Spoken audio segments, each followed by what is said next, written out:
The reason gold is so important, gold and silver, is because gold and silver is God's money. It's money made by God.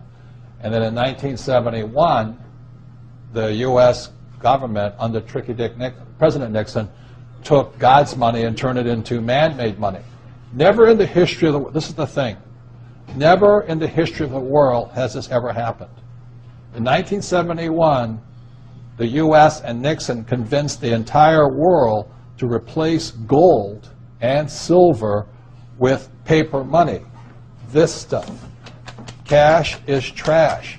So the reason we have so much volatility in the world today is historically, since the time of the Romans and the Greeks and the French and the English and the Germans, every time they have taken God's money, like silver here, and replaced it with man-made money, there's been economic volatility.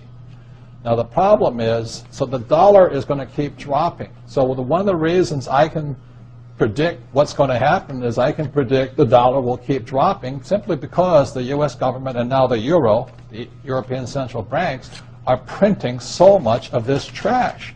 So you'll see gold going up in price, oil going up in price, real estate going up in price, because this is trash. So that's what happened in 1971, has happened throughout history.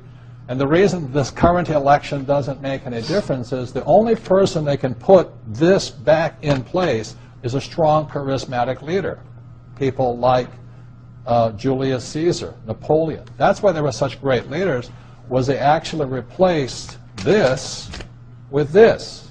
Unfortunately, we do not have that person among the candidates. I know Ron Paul, philosophically, I agree with him as closely as possible, but unfortunately I don't think Ron Paul has the chutzpah, as my Jewish friends would say, to change this whole thing. So there will be more this printed than ever before, which means the dollar keeps coming down and other things keep going up. And that's really what's going to happen. It's predictable. And eventually this will go to its true worth, zero. So all of you savers out there and people trying to save this trash, you're going to lose big time.